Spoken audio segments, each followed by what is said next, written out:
Welcome to Out Loud, the podcast where fitness meets community and inclusivity. We are excited to share stories, tips, and inspiration from the LGBTQ plus fitness world.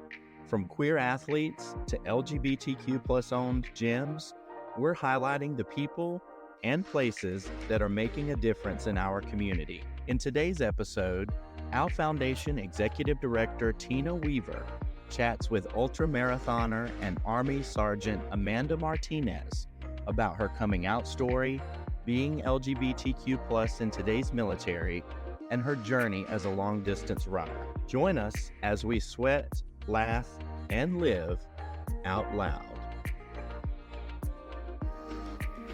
Hello, folks, and welcome to another edition of Out Loud with your very queer-friendly and LGBTQ plus serving organization, the Our Foundation. Today's episode is extraordinarily special with Memorial Day right around the corner, so that we can honor all of our service members that have given that ultimate sacrifice, but also continuing to just raise our flags and our appreciation to those service members continuing to serve today. And we've got an extremely impressive guest with us in Amanda Martinez. And Amanda, we are thrilled to have you with us. You're kind enough to give us some time, and really spawned from what I would say is your powerhouse of a wife in Shelby, who got all this moving for us. So I'm excited to spend some time with you folks on the call today. Just so you know, I am Tina, the executive director, and again, we're introducing Amanda Martinez with us today. Amanda, how are you doing? Doing just fine, Tina. Thank you. Yeah. And are we Sergeant Martinez, Master Sergeant? What's our classification? Sergeant Martinez is perfectly fine. Okay, Sergeant Martinez.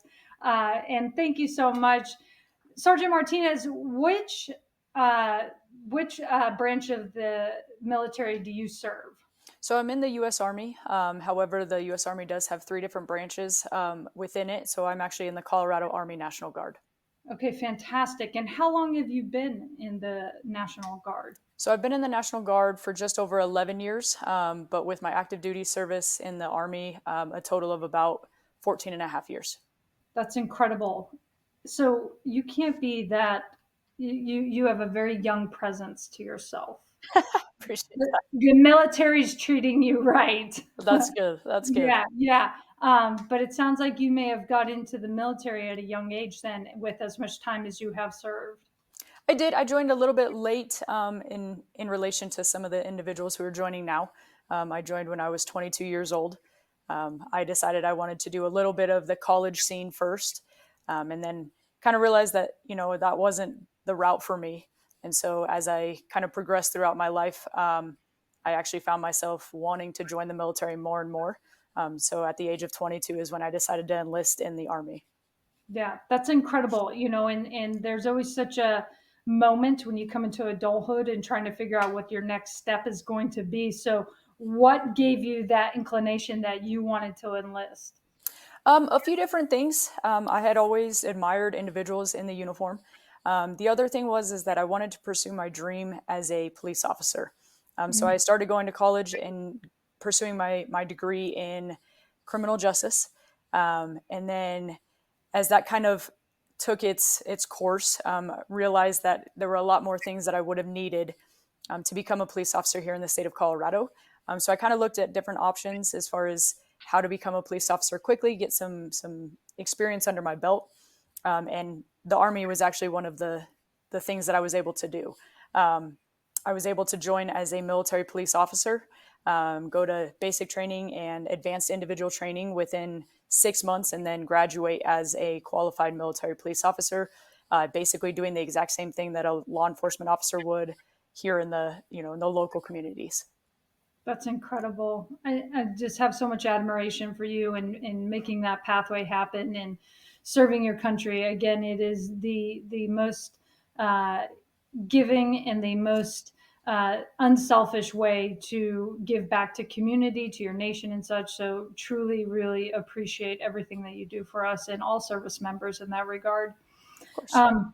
As we look at it, Sergeant Martinez, we're not just here to talk about the military, but really a distinct focus of understanding that you are a person of the LGBTQ plus community. Yes. And I can only imagine that that has been quite a journey for you. But I am curious, and I'll ask some probing questions. But when did you come out? When did you know that you are a member of the LGBTQ plus community?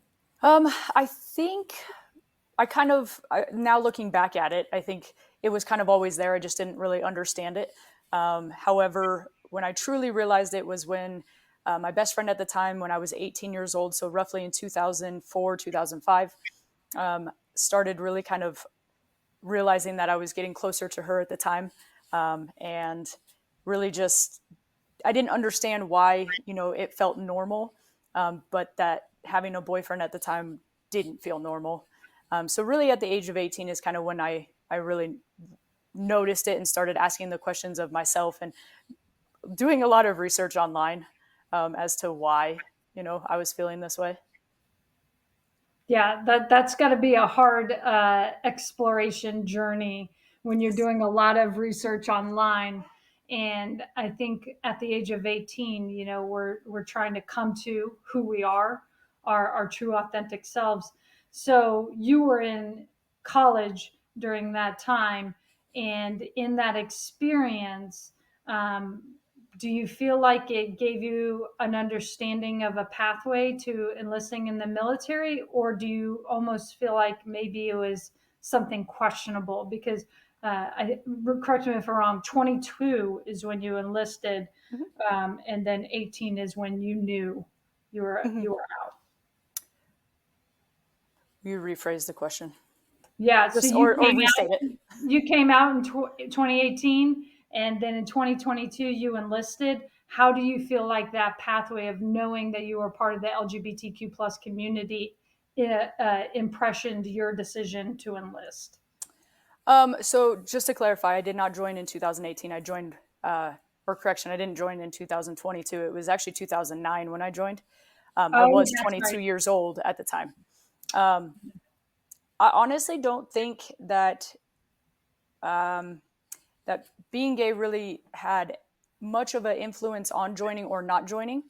I think it was a way to fulfill my dream as a police officer, and not having to do 4 years of school and then possibly not getting accepted by a department.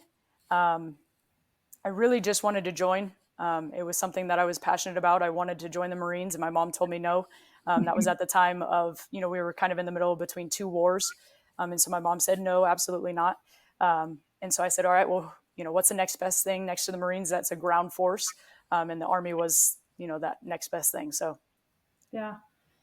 And do you find, because I think about myself and my position, and a lot of what I've made decisions on in my life has become because of my queer identity. Okay. A lot of how I've pursued my career, and more so later in life, it's really been almost my guiding light, my guiding star for me. In your experience, in other service members that are part of the LGBTQ plus community, and from what I heard you just say, it sounded like your goals as far as a military service member was more your identity than almost your LGBTQ plus identity. Did I break that down well? Yes, ma'am. Yep, absolutely. Yeah. And when we think about that, do you feel like your peers that are also military service members, that may be their journey as well? I do. I think that, now that I'm a little bit of insight on what I do now, I'm a recruiter for the Army National Guard now. And so I do deal with a lot of individuals that have these types of questions. How is the military with, individuals of, being gay or lesbian or transgender? That's a huge thing that we're hitting right now.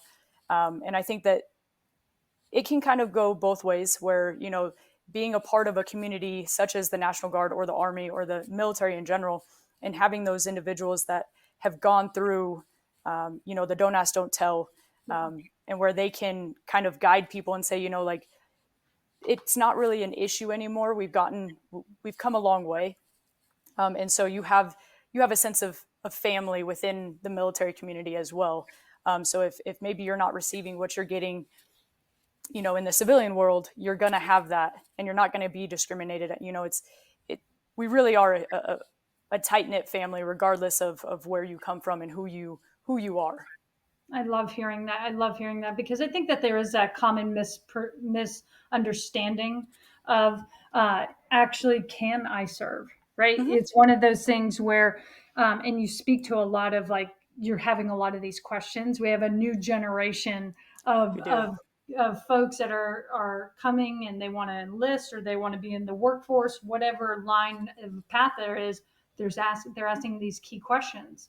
What a great sense of empowerment, right? And what a great position to ensure that, well, are they going to be safe when they join? Mm-hmm. Are they going to be welcomed when they join? Right. And I think you just kind of hit the nail on the head with something, and correct me if I'm wrong, Don't Ask, Don't Tell came out during the Clinton era, right? It did. Yes. Yeah. I remember that. And with that being rolled out, and I was a closeted gay at that time, it was one of those things. My father, retired Air Force pararescue, but in that, when Don't Ask, Don't Tell came out, I was like, I can't even speak to my father about this, right? It was Right. one of those things where it was very challenging type of conversation to even have. But Don't Ask, Don't Tell, that was revoked when? It was September 20th, 2011. 2011 is what I was going to say. Okay, yeah. How did you feel about that when that was pulled back in 2011 during the Obama era?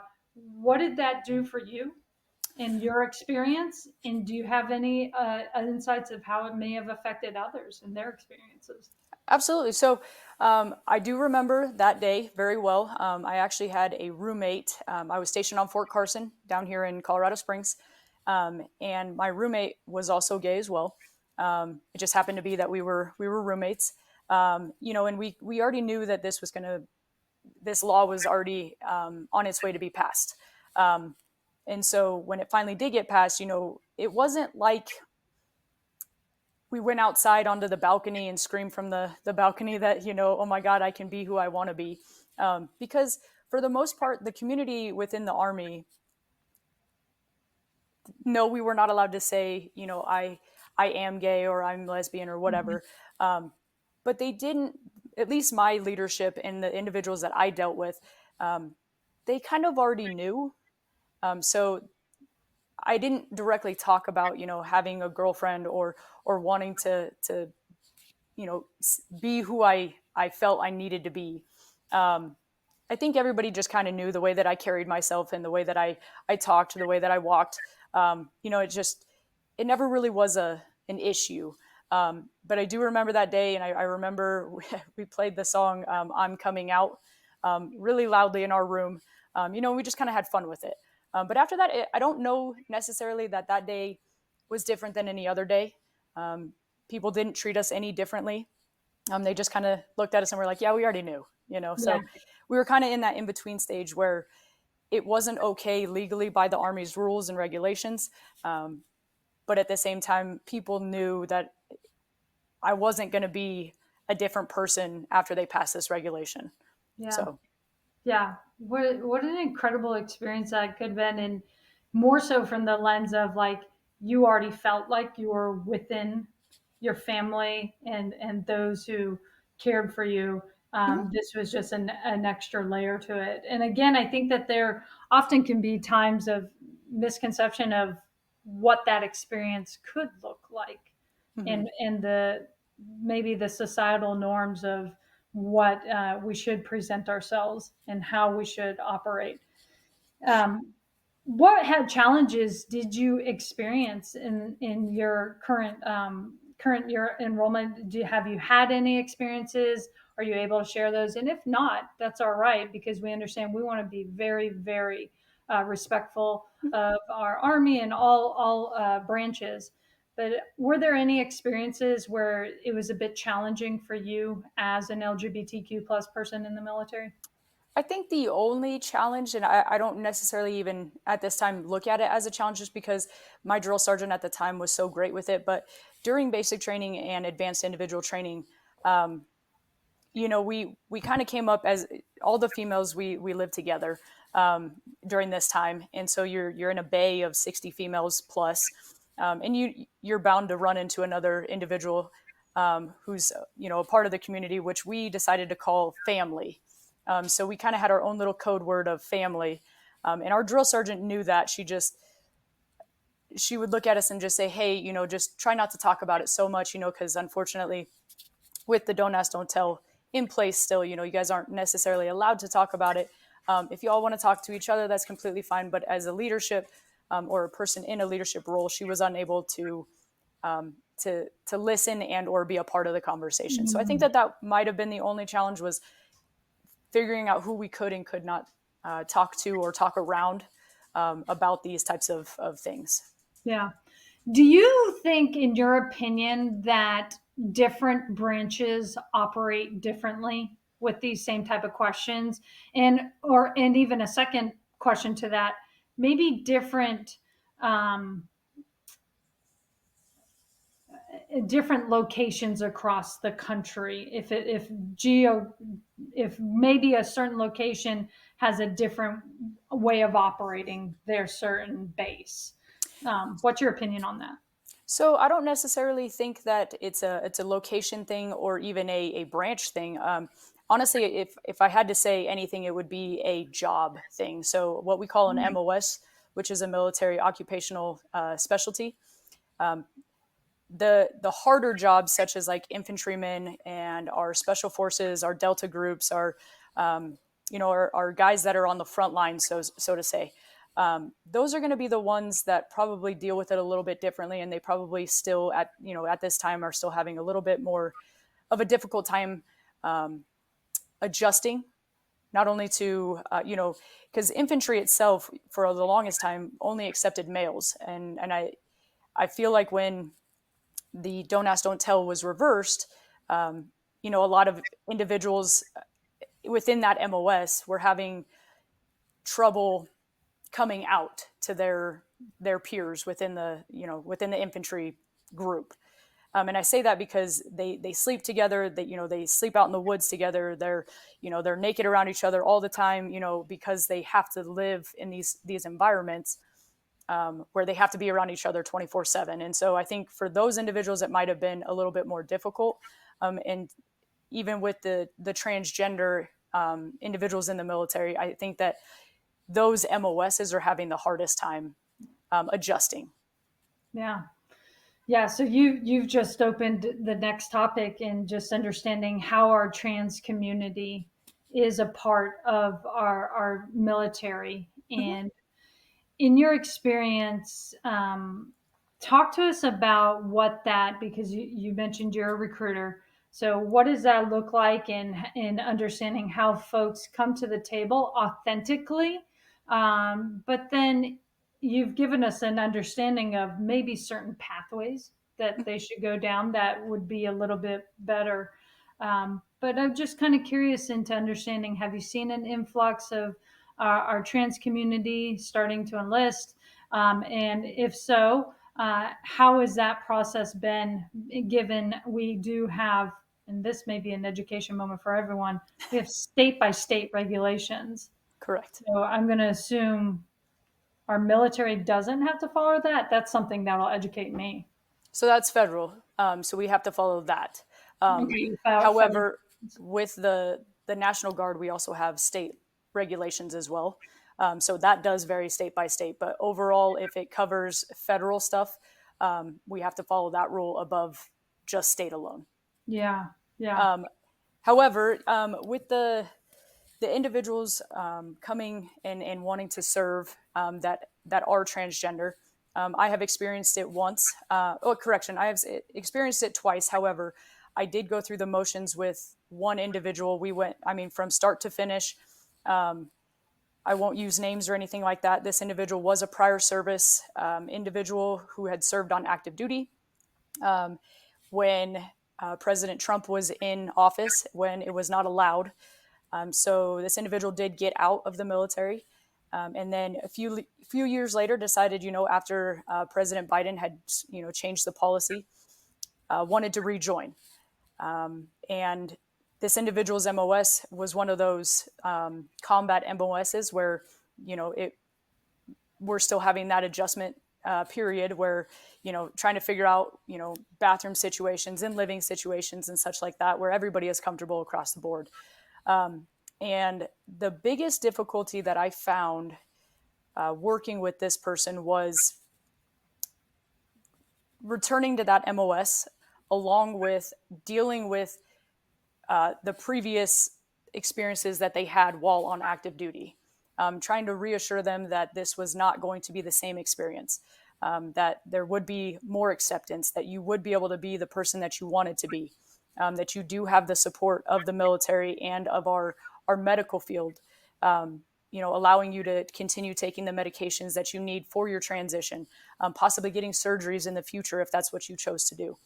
So difficulty is just, reassuring that your past experience is not going to be the same experience that you're going to have should you get the opportunity to re-enlist.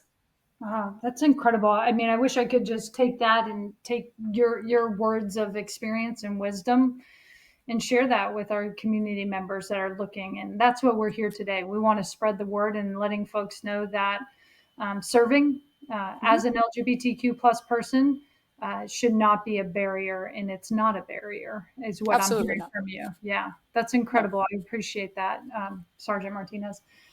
So my next question, because Shelby, Yes. your incredible wife, right? Yes. Of how many years now? Almost 3. Almost September 3. will make 3. So you're still honeymooning then?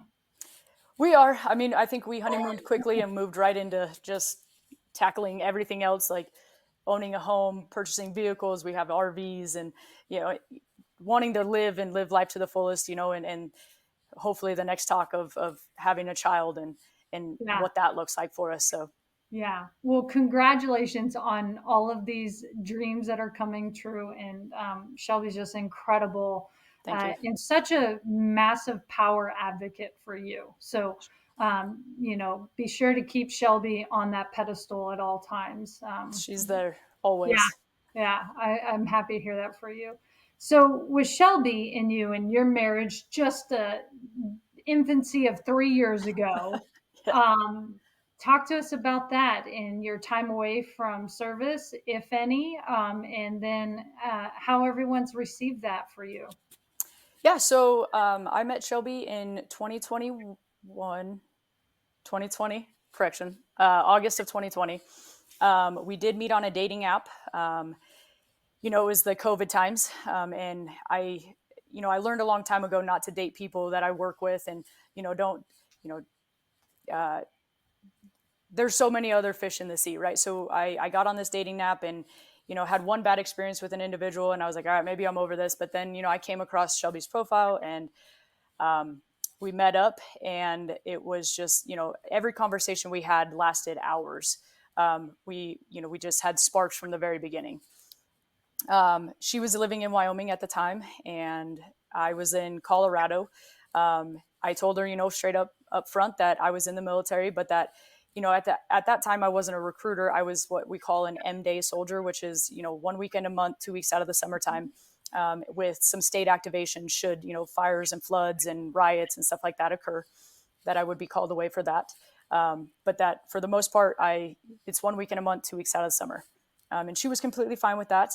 So she ended up coming and moving to Colorado in December of 2020. We quickly started looking for a home. And that was because, it was a time where I was kind of tired of living in apartments. We wanted something a little bit more stable. I was moving every 12 to 14 months. And I wanted stability.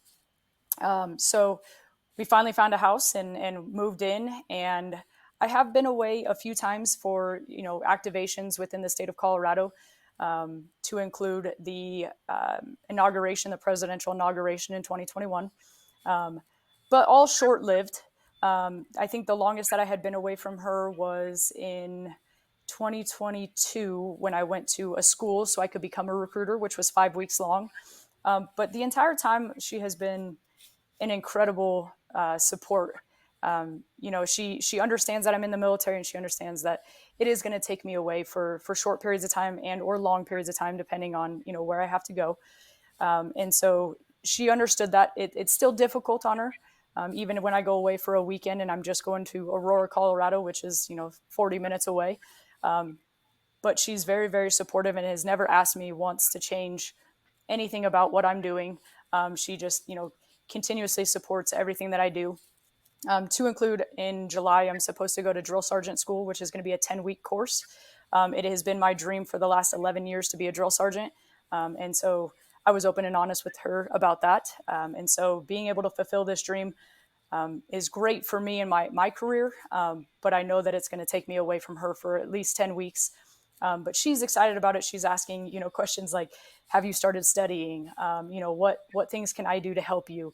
She's already looked at flights and where she's going to stay when I graduate, and, certain things that she can go do in South Carolina while she's waiting for me to graduate, and afterwards what we can do as a couple and with a friend that she knows that lives there. So I know it's difficult on her, but she does always make the best of every situation. Yeah, that's amazing, because it sounds like you're getting the best of both worlds. You're getting that career that you love and the path that you've always wanted, and then Yes. the partner in life that just continues to, I mean, I'm speaking from my own spot, but be the rock in our worlds, right? Mm-hmm. And that's so important. So congratulations on that. And again, I have lots of admiration for Shelby and all the conversations we've had. Well, thank you. Are you going to Columbia, South Carolina? Yes. Okay, yeah, Yes. very familiar with Columbia, South Carolina. It's humidity is going to be through the roof when you're there, so be careful. I'm all right with that. Honestly, I would rather do anything in the heat than anything in the cold. So, Yeah, well, you're in good company. I can't stand it. So, Sergeant Martinez, my last kind of question is, what brought you to out? And of course, Shelby in her incredible ways, but also you have an ultra marathon right around the corner. And I'd love to hear more about that and how the Out Foundation will be seen or reflected in that experience. yeah, absolutely. So, just like you said, I do have an ultra marathon, a 100-mile race coming up. Ugh. What got me on this was we actually we decided to do one of the challenges called the 75 hard. And this was a few months back. We kind of just wanted to switch things up, not only in our physical health, but we also wanted to switch things up kind of in our relationship as well. Spending more time together that isn't just, sitting on the couch and watching a movie or driving from place to place, but spending time together at the gym and spending time in the kitchen cooking meals, and having a common goal together. So we did this challenge called the 75 hard. And within that, one of the things that you have to do is you actually have to read a nonfiction self-help type book. And you have to read 10 pages every single day. I got I got on Google and I started doing some research on the best nonfiction books, and a couple of David Goggins books actually came up. So his first book called Can't Hurt Me, and his second book called Never Finished. And I actually started with the second book first because I didn't realize that you had to read them in order, or if it mattered if you read them in order. So I actually read Never Finished first, and he is a Navy SEAL who went through 3 iterations of Hell Week, which is incredible that he not only did it once, but he did it 3 times. And then after that, just kept going. He had a hard upbringing, and he went for his goals. He was an overweight individual who needed to lose, over 100 pounds within, a 3-month span before he could apply to become a Navy SEAL. And so his dedication just, it spoke through this book, not only just in the words, but just through the way he told the story. And then some of the other things that he had done after he had gone through Ranger School and all these other things is he actually started running ultra marathons. And he didn't spend a whole lot of time training for them. He kind of he wanted to test himself and see how far he could push himself. So I kind of got the idea from that and just kept reading more and more of the ultra marathon type books. And that's where I really got the idea of running an ultra marathon. And I had told Shelby, I really want to do this. And she was like, yeah, okay. Because I come up with things all the time. And she was like, yeah, okay. But then one day in March, or correction, yeah, no, it was March. I said, hey, I got about 8 weeks. And if I sign up now, then the fee is not going to be as expensive as it would be if I keep waiting. So I'm going to sign up for this ultra marathon, and it's 100 miles. And she was like, okay, babe, go for it. And so I did. So we signed up for it, and I had 8 weeks to prepare. I have currently about 10 days left until the actual race. And, Shelby was doing some research on things to expect while at the race, packing lists and, the highs and the lows that I'm going to experience. Like, she has done so much research on this thing. And I feel like all I've done is just the training. All I've done is run. And she found a few different foundations to include the Out Foundation. But what really got it started was she reached out to Team Red, White, and Blue. So we watched a documentary of Paul Johnson, who's a Navy lieutenant who ran across America. And his goal was to run across America in 40 days and beat the world record. Well, he was sponsored by Team Red, White, and Blue, which is a nonprofit organization who they actually earn money to help veterans with mental health and physical health issues, and get them the help that they need. And so, she saw that and she was like, oh my gosh, like, let's start reaching out to people and see if we can get some sponsors, see if we can, kind of get help with this, and start doing this for more than just you read it in a book and, you wanted to do it. So she found the Out Foundation, and she was like, I think this would be a great opportunity to not only mix, your being gay and in the military, but really get our name out there as far as the National Guard and the Out Foundation, and how the military in general is accepting not only gays and lesbians, but we're in that transition of accepting, transgender service members. And so really tying everything together, and what better way than to pair with a group and a foundation that does that. So Yeah, I love it. And we are incredibly grateful for y'all reaching out, because I think it's so important, and it's very timely. Again, Memorial Day's right around the corner, and our LGBTQ members have done the same as far as giving that ultimate sacrifice. So lifting them up in current service and past service is so important for us. And we are incredibly grateful to be on this journey with y'all.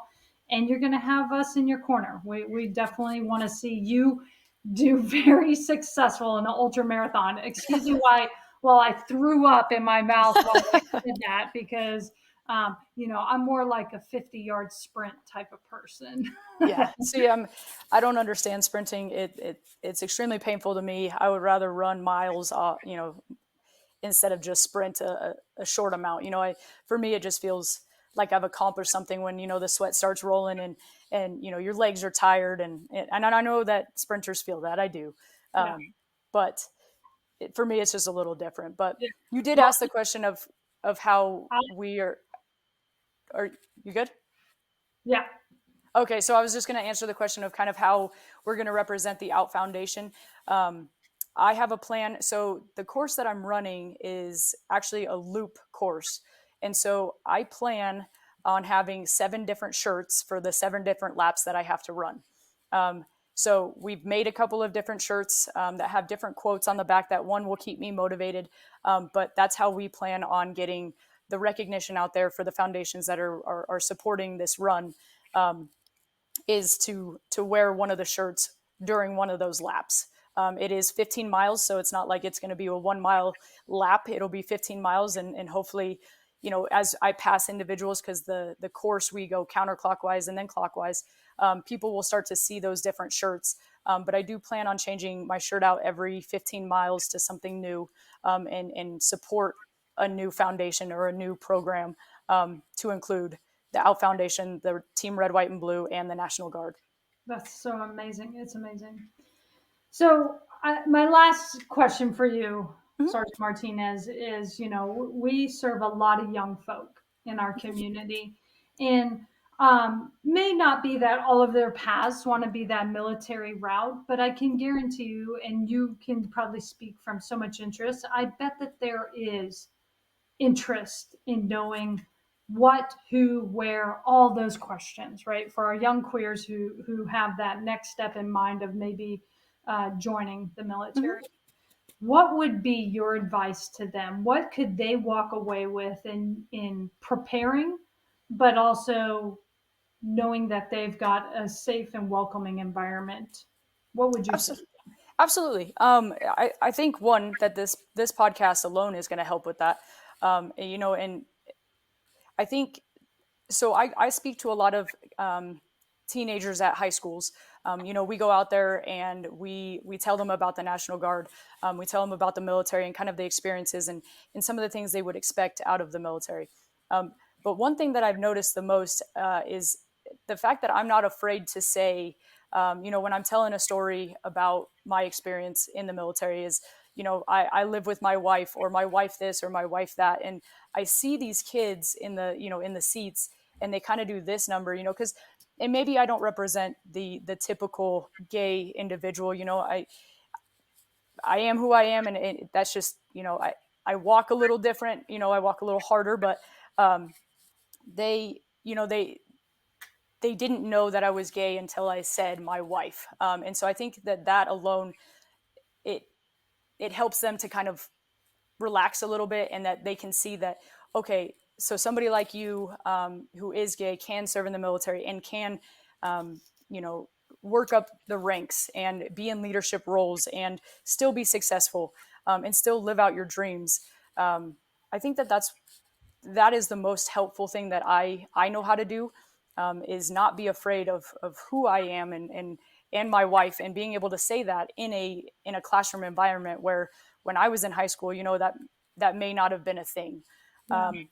The other thing is just letting them know that we are in a different state of the world, honestly, where we're accepting so many different types of people, that our discrimination has, the advancements that we've made, and that we don't tolerate discrimination at any level whatsoever. And when people see stuff like that, that there are going to be people that are going to say something. It's going to make somebody uncomfortable, or they're going to know that what you're doing is wrong, and so they will tell the proper individuals to get it squashed, or to take care of that individual and get them out of the military. We don't want people like that serving in our forces, that are going to discriminate against individuals for who they are. Yeah. Those are words that I think will resonate with so many young folk. So I say thank you for everything. Thank you for giving us some of your time, giving us your commitment to country, and giving us that you have this incredible pairing of career, professional and personal, that's allowing you as an LGBTQ plus person just continuing to advance in this country. So we commend you. And again, we can't just overly thank you and all service members. And what we can hope is for the best. We're at an incredibly challenging time in our world, and we always question what's going on. But right. We know that if we can help each other and serve along each other, and not mattering race, gender, sexual orientation, any of that doesn't matter, as long as we're advancing a healthier community for all. I think that that's our ultimate goal. And absolutely, we hear that in you, Sergeant Martinez. We hear that in your wife, and we are incredibly appreciative. So we wish you the best of luck. I'll say it one more time without throwing up. Ultra marathon. Oh yeah, you do that. Absolutely. And we will be in your corner and just rooting you on and really appreciate it all. So have a wonderful night and we will continue our conversations. Thank you so much. Yeah, you're welcome. That was Out Foundation Executive Director Tina Weaver in conversation with Sergeant Amanda Martinez, who competed in the Great Divide Ultramarathon in Muller State Park, Colorado on June 1st of this year. Catch us next time as we continue to explore the intersections of fitness and community by sweating, laughing, and living out loud.